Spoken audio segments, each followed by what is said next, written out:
Hey, hi everyone. So my name is Indu Anup. So I'll be giving you a brief demo on DevOps and cloud computing. So I started off as a software developer, close to 12 plus years of experience in the IT domain and also in the education sector. Then moved on to cloud computing and eventually DevOps is my specialization now. Okay, so I've been working for IT Talent Hub for the past 1 year now, and so providing training services for most of the community that is already built on our platform. Okay, for based out of London in Ilford, and so I've just showed you the details here, and what you can expect in the course in these ones is that we have partnership with multiple clients as well as the students who are trained in with our trainers have got jobs in well placed jobs across the board. So there is HMR, there is NHS. These are some of the platforms where most of our trained students have been working. So most of the professionals, it doesn't mean that you should be starting off as someone who is from the IT sector. Even if you want to change from previous any other domain to the IT sector, or you want to change from existing IT domain to cross domain change, then also you can go ahead and choose DevOps and our platform as well. So most of the curriculum that is decided is as per the job market requirement, and to help the students with the training, some of the top consultants fees are linked up, and also live projects will be there. Okay, and the best part is there's an interview prep team along with certificate based training. There will be a certificate that will be provided at the end of the course, okay, which you can put in your resume as well. CV support, real time project, okay, interview for most of related to what exactly you can expect, what are the question is, how to tackle those questions, all those job supports also will be provided to you. And the coursework is kept in mind, keeping in mind all the latest technologies and multiple technologies also we will be covering. Not just in one phase, we might cover multiple technologies. Okay, and training is close to 2 months. So you're expected to at least complete the coursework in 2 months, and then you can work on a live project. Okay, and after which a post that assessment will be done, and then a job support team, there is a separate team for the job support who will be providing you full support in that case. Okay, so I generally am part of the training team. So there's this unique team for that. So the most thing is that you will be having a mentor associated with you for your client projects, and for the job part, there's a team that is associated, which will help you to write a CV and also apply for the corresponding roles. Okay. So as a DevOps engineer, you could have multiple roles which you could apply for.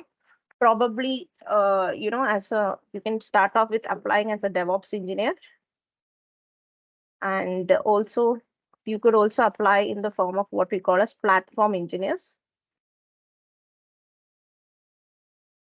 or also in the form of what we call as SRE or site reliability engineers. Okay, these different domains or job profiles you can look for. Okay, site reliability engineers, DevOps engineers, and platform engineers, pretty much all correlated to with each other. Okay, if you finish this coursework, generally you can apply on these job roles. Okay, and after that you will get an interview, and a project support mentor will also be assigned for you. Yes. Okay, so we'll just have a quick overview on what actually DevOps is. So those who are just starting off with what is DevOps. Okay, as the name suggests, it's divided into two parts. The first part means the development team, and the second one means the operations team. Okay, basically we are looking at collaboration between both of them. Okay, that is what we call as DevOps. Okay, so when we say about development, we are talking about the developers, software developers, right? When we talk about operations team, we are more focused on what system admins, or probably someone who's called as a network engineer. Okay, network engineers and system admins, this is where the final code is deployed. They are the ones who manage the production server. Okay, and the development people are the ones who write the code. So the code could be in any language. It could be in Java, could be in PHP, whatever it is. Okay, but as a DevOps engineer, we are not expected to program. Okay, our job is not to help do the programming. Neither is our job to help show the production environment is up and running. It is already assigned to the development operations team. We come somewhere in between. Okay, we are like, for instance, the backbone of both of them, and helps them to communicate easily with each other. Okay, with the help of automation tools. What are those automation tools are what we're going to learn, right? And most of the DevOps things, all the tools are more like command based. Okay, most of them are command based. There are certain languages, script based languages that you may learn. So Linux scripting we'll be covering. Okay, and little bit on what we call as Groovy as a language. We'll probably cover this also, Groovy. Okay, and something called as YAML, yet another markup language. Okay, these are some of the common languages which we can expect. It is not completely something which you have to be scared of. Okay, if I say command based, if I say start, you know what could be the meaning of. If I say stop, it could be this. So what is the meaning of that? If I say RM, it stands for remove. Okay, so those kind of say command based things is what we're going to learn, most of it. Okay, so as all the tools, like if I were to teach you how to run a PPT, I would be able to tell you do this, do this, do this. You'll be able to do it fast, right? Same way we are going to configure these automated tools. And why are we using these tools? To help the development team and operations team communicate with each other. What do you mean by communication? Like, for instance, the development team had made version 1 of the code. Okay, and version 2 and version 3. Okay, and while the code was being done, operations team took the version 3 and put it in the production server. Production server, when you take the code and install it, that means the code is now visible to the end users, okay, across the internet. It's deployed on a web server on the production server. Okay, so version 3 of the code is put inside the production server by the operations team. Okay, but the development team found out that, there is some sort of breakage in the code, and it should be version 2, which is the older version, which should go in. And this was communicated to the operations team, but the operations team had a deadline. So at midnight every day, deployment was scheduled, and this communication was reached a minute later. Okay, so what happens? There's some sort of miscommunication. Version 3 code came in, and the entire production server, there was some breakage in the code, right? And then they start fighting with each other because of this miscommunication. So we want to provide a streamlined automated pipeline. Okay, how to generate this, where everything, all the processes are automated, and the chances of manual interventions, things going wrong, reduces. Okay, so for that purpose we are using DevOps. So DevOps is not only about using automation tools, but also a cultural shift. It's a cultural shift. That means the fact that I am okay to adopt new technologies. Okay, the fact that I'm okay to be not afraid of change in the code environment. Okay, change of tools. Okay, and being okay with the fact that even if there are errors, it's fine. It's okay. Let's encourage the fact that there are errors. It's better to find errors early on and solve them than to find those errors last minute at the time of production server. You're right. You find an error at this stage while you're developing the code is better than finding the error once the code is released, right? So those kind of things. How do you catch early errors? All these things with these automated tools we'll be able to understand. Okay. So if you look at DevOps, it is more or less like what we call as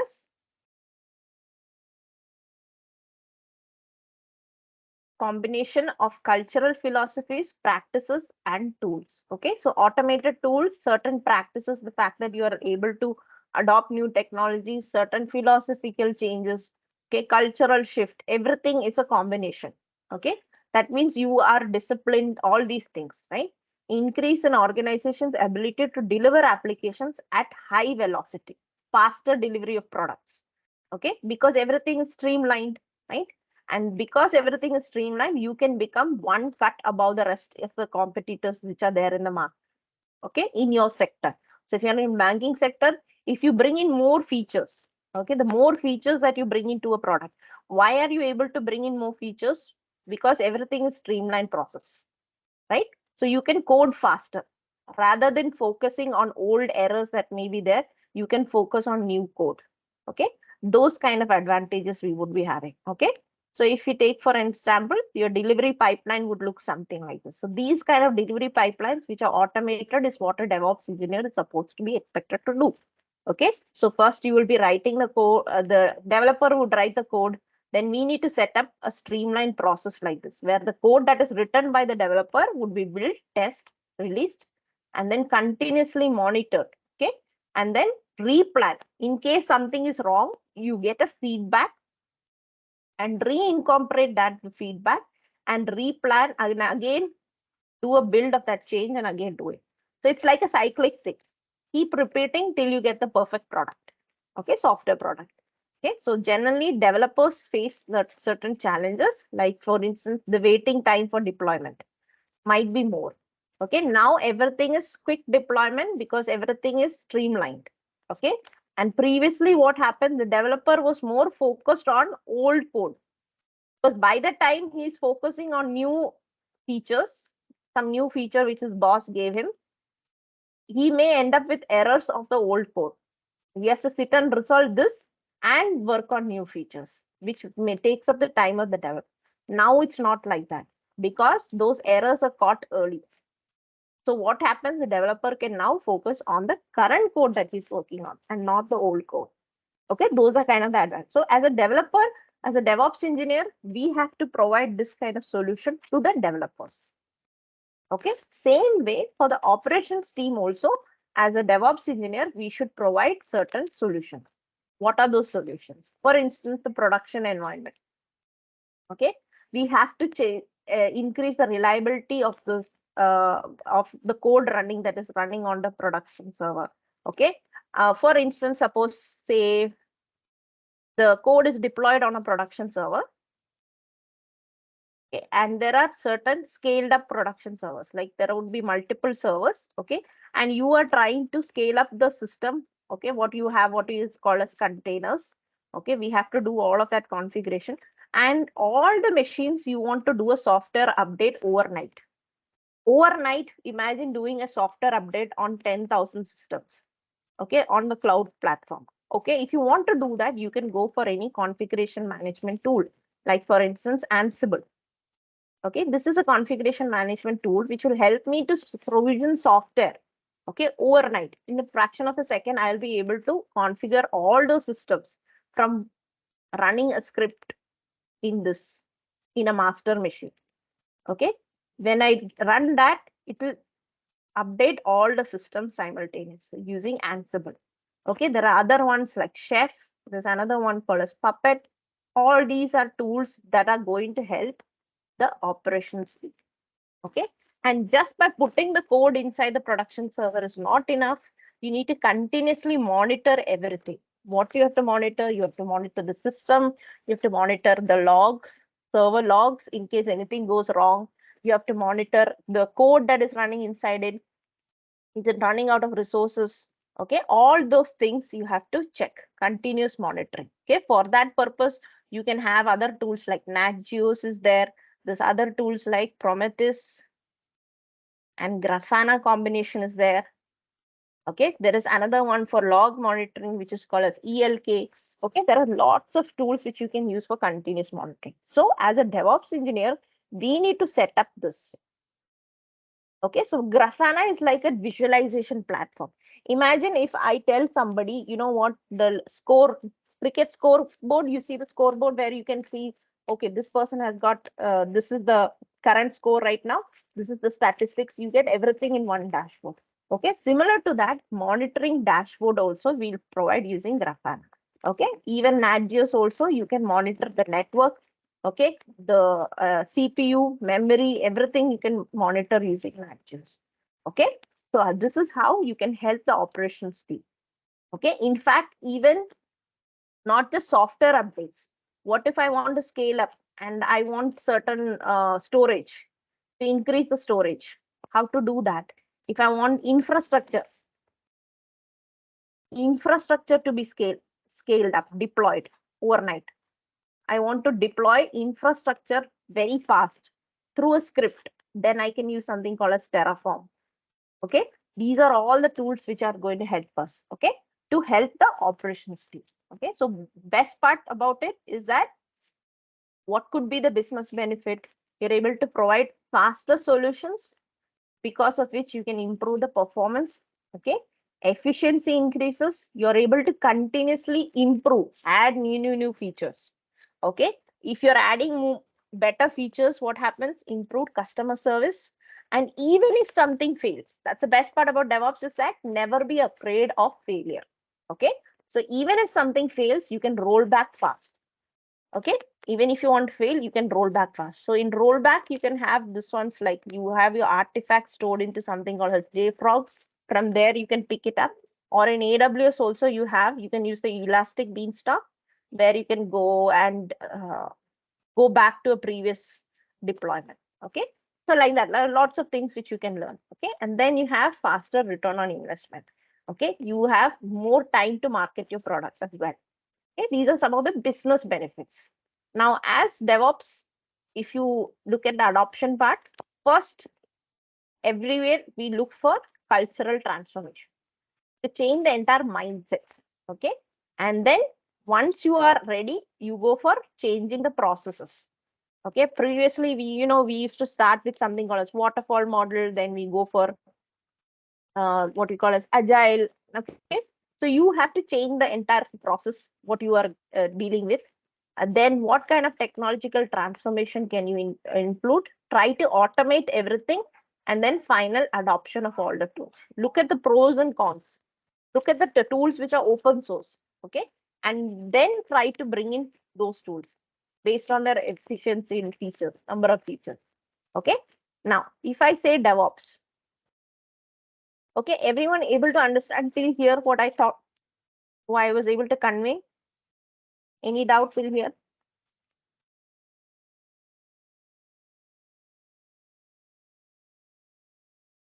Is there any confusion? Were you able to understand till here? Yes or no?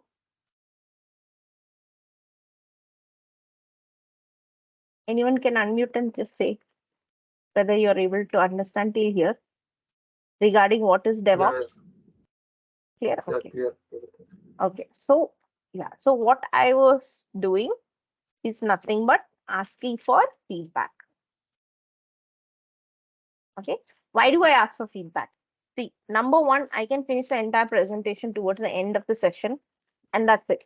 And then I take one feedback, whether you understood or not. But if you say at that time, you say that you didn't understand, where is the time for me to recover? There is no time, right? Because the session is over, right? So what I do, I look for continuous feedback. Finish one section, ask for feedback. Did you understand? If you say no, then I can go back. I can say, I can maybe probably at least correct myself and slow down or increase my pace based on your understanding, right? So we always say DevOps is also has to include continuous feedback. Okay, and this continuous feedback is also represented by what we call as an infinite loop. Okay, this infinite loop looks like this, and the loop consists of multiple stages.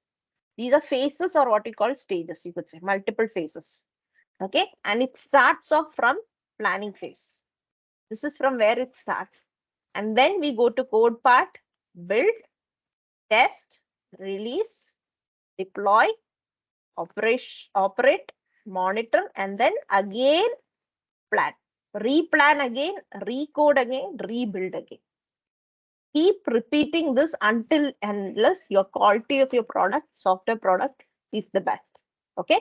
So how do we go about doing this kind of phases? Okay. So this is what we call as a DevOps life cycle. And if you look at the phases, we consider certain tools as part of each of these phases. Okay.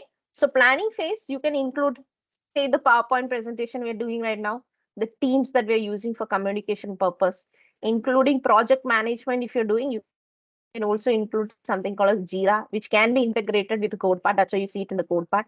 Okay. A platform like that. Okay. And code part. Now, that doesn't mean as a DevOps engineer, I'm coding in this section. Okay. I'm not coding. Who is coding? The developer would code.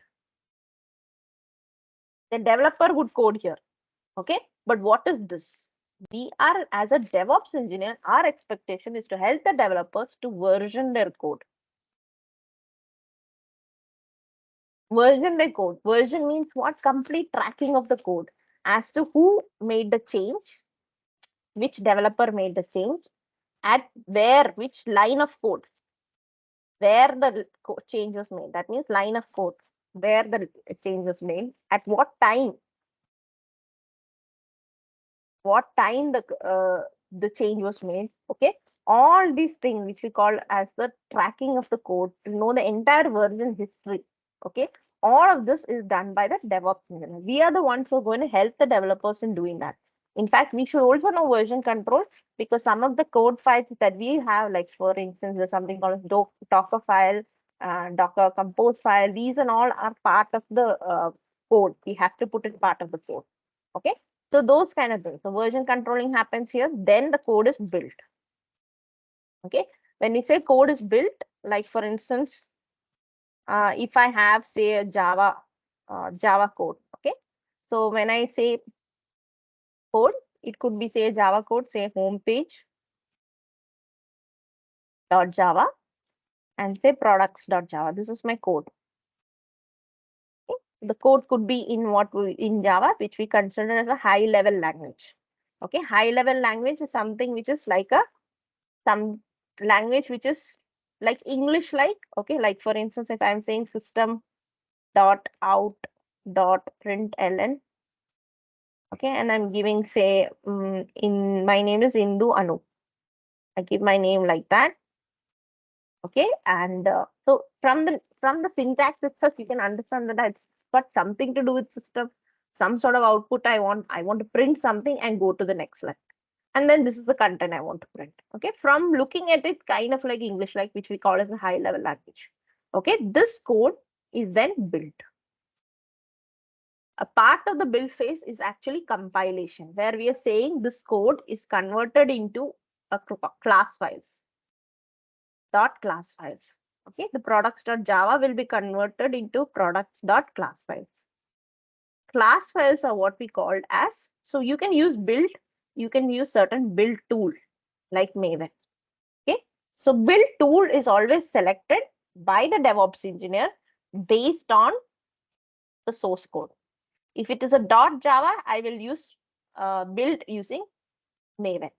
Java files are built using Maven. Okay. If it's a .NET project, I would use the build tool as MS build. Okay. If it's an Angular project, I will use the build tool as, say, Node.js. Okay. So like that. So we will look into how we select the build tool, but just understand that in the build process, the code is converted into what we call as .class files. This is what we call low level language. That means ones and zeros, binaries, something which the machine can understand. Okay, high level language is converted into low level language. And in the build phase, not only is this done, but any libraries dependencies are also included. Any dependency which the code requires. Suppose the code require a library dependency of unit testing, where I wanted to have JUnit. That will also get imported into the project. Okay. Apart from that, there is one more thing that happens in the build phase, where a distributable is built. What do you mean by a distributable? Just imagine I'm supposed to be sharing today's PPT with you. Okay, I have two files. How will I share it with you? I'll just select both of them, right click, I'll create a zip file out of it and then share it with you in a drive. Okay, that zip process. That means I'm taking the whole code and putting it into one distributable. And that distributable is what I'm sharing with you. Same way, when you look at code files, okay, this bunch of code is converted into a distributable or one unit, which we call as a .jar file or a .var file. So I can write project.jar or project.var. Okay, that depends. If this is like a desktop application or a simple library, it would be a .jar, which is Java archive. If it's a web application project, then it can be converted into a .var file. Okay, so this depends. So this is what is eventually put onto the production server, onto the server by the operations team. Okay, like for instance, if you have an Android project would be built, say it is a .java file. Okay, but the build after the build phase, what is the distributor? .apk, Android package file, because it's for a mobile application. Okay, this is what is eventually deployed onto Google Play Store. So when you install any app from Google Play Store, what is actually happening? The distributable, that is this .apk, is what is installed on your phone. Okay, that's what's happening behind the scenes. So build phase depends what build tool you choose is dependent on what code the developer has written. Okay, and then testing part, you have Selenium, JUnit testing. These things have to be integrated. But the backbone of DevOps, I would say, is Jenkins. Okay, Jenkins is like the one who is like the, see the first one which I said, this pipeline, streamline pipeline, that is Jenkins. Okay, Jenkins is where you can create a streamlined pipeline like this, code pipeline, where you can start with stage 1 here, where you take the code. Stage 2 is when you build the code. Stage 3 is when you say test the code. Stage 4 is when you deploy the code. Okay, all this is streamlined one after the other by a Jenkins pipeline. Like for instance, if you see a water pipeline, if you have a water pipeline, what is it? Rather than me taking a bucket of water from one tap and then going, walking and giving it to the other tap, then again I have to walk and do it. Why don't we just create a pipeline? So it becomes automated. The moment the water flows from here, the water that goes as input will automatically come as output here. So everything is automated, right? In irrigation process. Same way, the input here would be code, which is going to be picked up from a resource. This is called as GitHub, a repository. Okay, from here the code will be picked up. This will be your input to your pipeline, and your output would be the .var file, which is going to be put on a production server. Okay, this is going to be input, the other one is going to be output. It's like packaged into a unit and then put it onto the production server. Okay, this whole thing is done by Jenkins pipeline. So every single tool that you see here, every single one, everything can be integrated with Jenkins. So I would say the mastermind of DevOps is actually Jenkins. If you know Jenkins through in and out everything, that means you know at least 50% of DevOps, I would say, is Jenkins.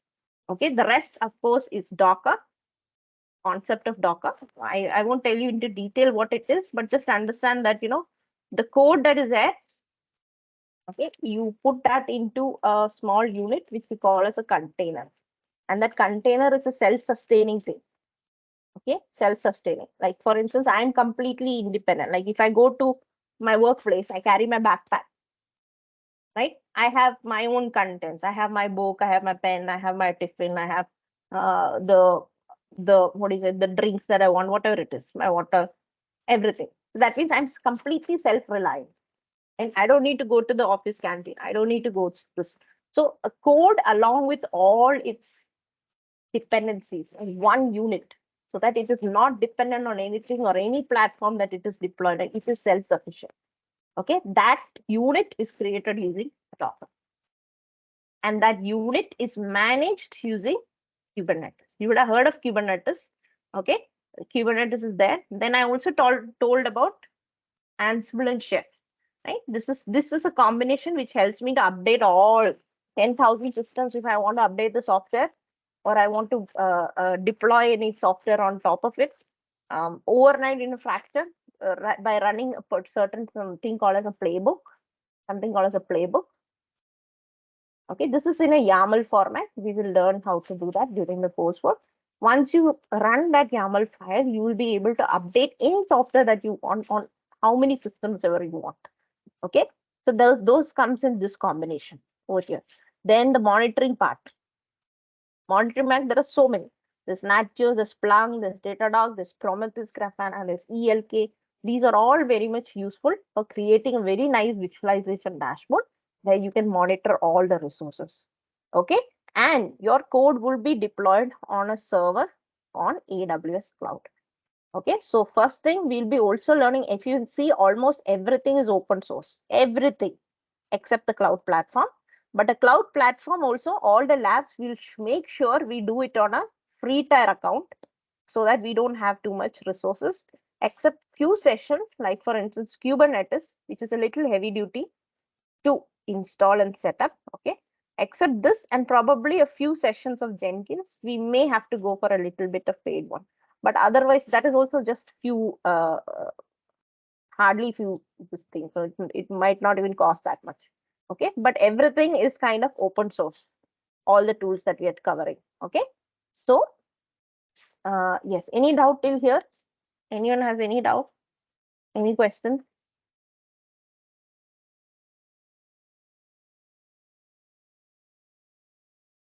So you're expected to be an excellent system admin, okay, because you want to understand how to do the tools, understand the automation tools, a little bit experience on network storage, security aspects, but of cloud environment. Okay, in AWS cloud, on the cloud environment, network storage and security aspects we need to know. Visualization is nothing but the prerequisite of cloud computing. We will be learning that. Virtualization, sorry. And then a little bit knowledge of coding. Why do I say little bit knowledge? Because we need to identify these things. Like what kind of languages use, then what build tool to use. Okay. If suppose in the source code, there's a pom.xml file, then I use build tool Maven. If along with the Java code, there's a build.xml file, then the build tool is going to be Ant. Okay, like that small nitty-gritties we may need to identify. That's why we say a little bit of coding knowledge does help. Not that we won't learn from scratch, and little bit of soft skills. Now, why do you want soft skills? Because you need to have convincing power. Okay, convincing power to tell your employer that, you know what, this is the best tool, this is the advantages we're going to have and how to implement it. Okay, some sort of convincing power we need to have. So we need soft skills. Okay, so best part, close to $30 billion expected growth in the DevOps market by 2028. Okay, lots of career opportunities. And if you see the global market, the highest job market is in Europe. Okay, and second being USA, and third being Asia Pacific. But since all the tools that we're going to learn are going to be deployed on cloud, and cloud is 24/7 accessible from anywhere in the world, the best part is work from home, remote opportunity. I can be sitting in Asia Pacific but earning in dollars for a company here in US, because everything is accessible, because it's going to be deployed on cloud environment. I'm not going to be setting it up on my local system. Okay, that's why DevOps has taken a huge interest in the job market. Okay, and most people are looking to change the basically because of the good pay also. Okay, there's high pay in the DevOps market right now. Okay, yeah. So any questions anyone has regarding anything? Okay, so generally what we do provide, okay, for the classes is they're all going to be live classes.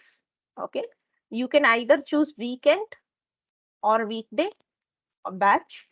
Okay, that you can, the coordinator will get in touch with you. All class recordings will be there on the same day. You will receive the recording. Okay, And every sessions, what is the course contents will be provided, which includes complete lab documentation, which nothing but also all the commands and the code and screenshots as well of all the implementation. So even if you don't see the recordings, you can still understand from the screenshots. Okay. And yeah, and then all the things, generally the concepts will be taught in whiteboard. Okay. And the PPTs and actual live demo of all the labs. Okay. Everything will be demonstrated live, and how to set up everything. Okay. From scratch. Okay. Any doubt anyone has till now? Okay. You can please just note down this, just take a screenshot of this as well. Okay. Any questions you have regarding the coursework?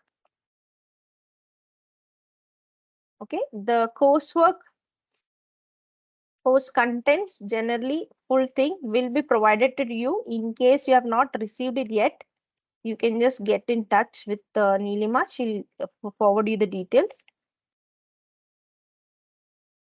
Okay. So generally these are all the tools which we will be covering, the whole content. Okay, there are other ones also, not just the tools that I mentioned: Grunt, Gulp, JUnit, Cucumber, Jasmine, Puppet, Chef, and okay, so many other tools we will learn. Ansible, Terraform, Git, GitHub, Kubernetes, KubeAdmin, Minikube, Docker Compose, Docker File, so many other. Okay, so everything in correlation, we'll understand why we are learning this individually, and then we'll connect everything together, integrate and see how it works. Okay, is it fine, everyone? Any doubt anyone has? Any confusion on the coursework? Okay. Okay. In future, you can please get in touch with the training coordinator. Please note down this number. Okay. Thank you for joining me. Take care, everyone. Take care.